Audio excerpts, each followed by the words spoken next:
Trademark क्या है, इसकी जरूरत कब पड़ती है? तो ट्रेडमार्क होता है किसी भी नाम, लोगो या स्लोगन को रजिस्टर कराने के लिए। जैसे मैं आपके सामने कुछ प्रोडक्ट्स का नाम लेता हूं, like Maggi, Coca Cola, Limca, Parle G, Nirma.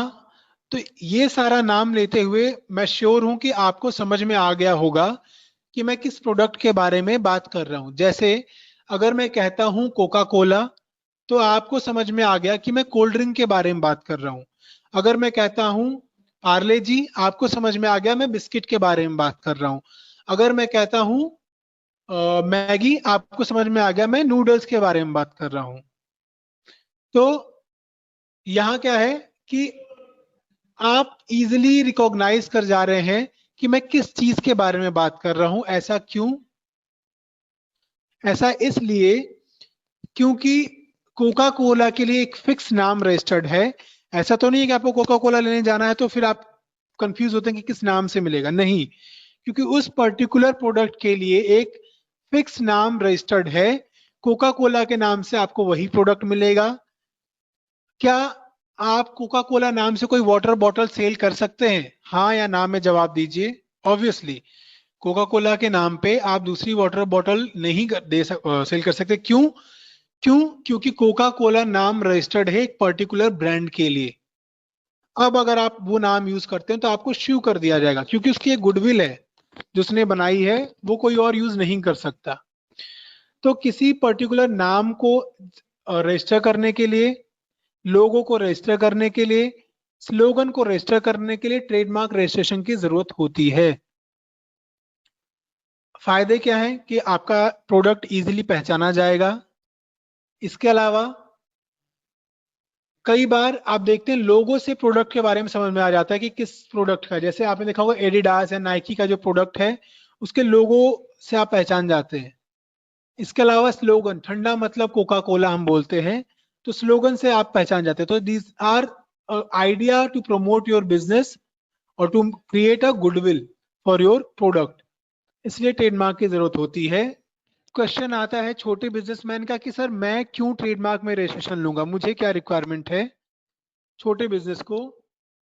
देखिए, लेट्स सपोज मैं एक छोटा बिजनेसमैन हूं, मैंने एक कुकी का बिजनेस स्टार्ट किया, बिस्किट का बिजनेस स्टार्ट किया, और कुछ टाइम बाद वो मेरा बिजनेस अच्छा चलने लग गया। मैंने उस बिस्किट को एक नाम दिया बिस्किटों का, उसको एक पैकेजिंग दी, उसका एक स्लोगन रखा और मार्केट में सेल करना स्टार्ट किया था। अब उस समय मैंने कोई ट्रेडमार्क में रजिस्ट्रेशन नहीं लिया। ये बात मेरे एक कॉम्पिटिटर को पता चल गई। उसने क्या किया, सेम उसी नाम से एक बिस्किट मार्केट में ले आया और वो सेल करना स्टार्ट कर दिया।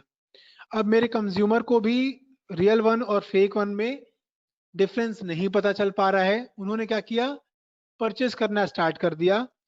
अब मेरा मेरे बिजनेस को सेम नाम से जो मैं प्रोडक्ट सेल कर रहा हूँ कोई और भी सेल कर रहा है, क्या मैं उस पे केस कर सकता हूँ, उसको स्यू कर सकता हूँ? यस और no?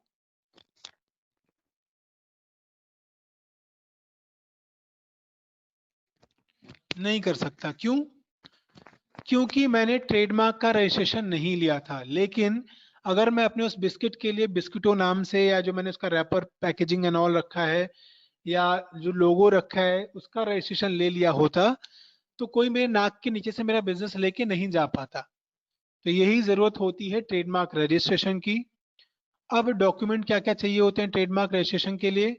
Identity proof like passport, driving licence, Aadhaar card, voter ID, ration card for filing trademark application. In case of legal entity यानी कि कंपनी है तो, या रजिस्टर्ड बॉडी है तो, पार्टनरशिप डीड या इनकॉर्पोरेशन सर्टिफिकेट आपको चाहिए होगा। डिटेल क्या क्या, बिजनेस का नाम क्या है, ट्रेडमार्क आप क्या रखना चाहते हैं, या वर्ड मार्क आप क्या रजिस्टर कराना चाहते हैं, लोगो क्या रजिस्टर कराना चाहते हैं, email ID, mobile number, description क्या है आपकी गुड्स या सर्विसेज की। इसके अलावा आपको याद रखना है कि आपका नाम, लोगो या वर्ड मार्क ये यूनिक होना चाहिए, किसी भी अनदर प्रोडक्ट से मिलता जुलता नहीं होना चाहिए, वरना आपका ट्रेडमार्क जो है वो ऑब्जेक्शन आ जाएगा।